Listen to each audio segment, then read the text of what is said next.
Setelah bertahun-tahun gue kerja dan juga kuliah, berorganisasi dan lain sebagainya, semakin mantep gue ngerasa bahwa banyak banget orang Indonesia, ya orang Asia mungkin secara keseluruhan, dan mungkin lo juga, kalau ngasih pendapat tuh susah gitu. Kalau disuruh ngasih pendapat tuh susah banget, dan bisa jadi tantangan pribadi. Belum lagi kalau lo juga kebingungan cara nyampein pendapatnya. Takut kalau misalnya lo ngomong, orang lain tuh malah nggak nyaman. Gue bakal ngebahas tentang 4 tips untuk gimana caranya supaya lo bisa nyampein pendapat lo tanpa banyak ambil pusing. Biar gampang, gue coba pakai contoh. Misalnya, contohnya adalah kerja kelompok.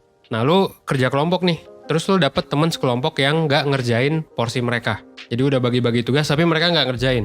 Lo kesel gitu. Tapi lo bingung gimana cara negurnya tanpa memicu konflik atau keributan. Ini juga berlaku di kantor ya, gitu. Dan gak jarang hal yang terjadi adalah ya lo pendem rasa keselnya, ya udah lo kerjain atau bareng-bareng kerjain sama yang lain yang rajin juga gitu.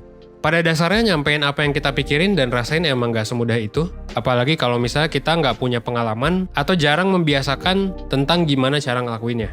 Dan ya akhirnya malah overthinking sendiri gitu. Ketika kita mau menyampaikan itu emang caranya gimana, emang bisa. Langkah paling awal untuk mengkomunikasikan ini, untuk memperoke komunikasi lo sebenarnya bisa dimulai dari diri lo gitu. Spesifiknya adalah gimana cara kita mengenali diri kita sendiri.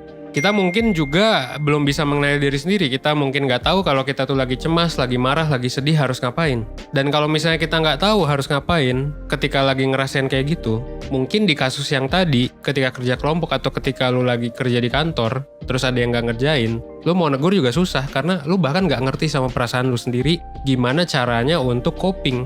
Gitu ya, gimana caranya untuk lo coping itu adalah menyelesaikan masalah dengan diri lo sendiri. Ketika berkaitan sama orang lain ya susah. Nah, that's why untuk mengurangi kemungkinan supaya kegagalan mengelola diri sendiri dan orang lain itu terjadi, supaya mengurangi kegagalan komunikasi, lo sebenarnya mesti coba kenali diri lo dan mesti coba gimana caranya ngatur emosi sebelum berkomunikasi dan menyampaikan pendapat.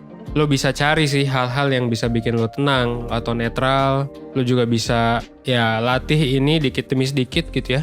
Dan kalau misalnya lo udah tenang dan ngerasa pikiran lo lebih jernih ya bisa ke step yang kedua. Nah, step yang pertama kan kenali diri gitu ya. Step yang kedua apa? Step yang kedua yang lo incar adalah pemahaman dan kejelasan soal informasi yang pengen disampaikan gitu. Jadi gimana caranya nyusun apa yang mau lo sampein. Nah, buat nyusun apa yang mau lo sampein, lo bisa mulai dari poin-poin yang simple. Jadi bikin poin-poinnya dulu aja. Gitu, sesuaiin sama gaya penyampaian informasinya yang lo biasa sampein biar nggak terlalu pusing dan nggak terlalu overthinking. Jadi kalau misalnya lo pengen negur nih temen lo atau pengen negur temen kerja lo ya, lo list dulu apa sih yang mau ditegur gitu. Jangan sampai nanti bawa-bawa aspek personal atau aspek yang nggak relevan. Misalnya, lo kok nggak kerja sih? Emang lo selingkuh mulu gitu. Kayak gitu kan kayak nggak relevan mungkin dengan pekerjaan. Nah, mungkin bisa dibikin poin-poinnya dulu. Jadi hal yang nggak relevan dibuang, hal yang relevan nanti ditulis dulu. Poin-poin yang simple aja, dan komunikasi itu sebenarnya kemampuan yang bisa banget dikembangin dengan latihan. Entah itu latihan sendiri atau ya dengan bantuan orang.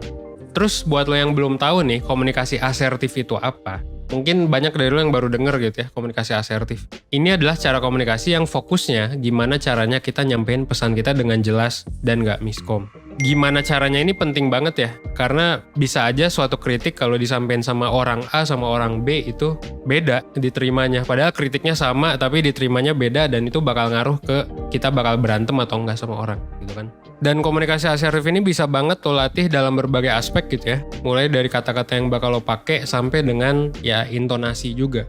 Dan salah satu cara yang menurut gue penting untuk lo ngelatih komunikasi asertif adalah dengan cara penyampaian sih. Kalau misal lo udah belajar ini, komunikasi asertif, ini bakal bikin pertama gaya penyampaian lo lebih simple, kedua lebih straightforward, dan tentunya bisa ngilangin rasa nggak enakan. Entah itu di diri lo maupun di orang lain, karena ketika lo negur jadi enak gitu. Ketika lo negur orang, ketika lo mungkin marahin orang gitu. Karena marah itu wajar kan. Nah, tinggal gimana cara marahnya biar nggak bikin jadi malah konfliknya lebih besar gitu dan bisa jadi konstruktif.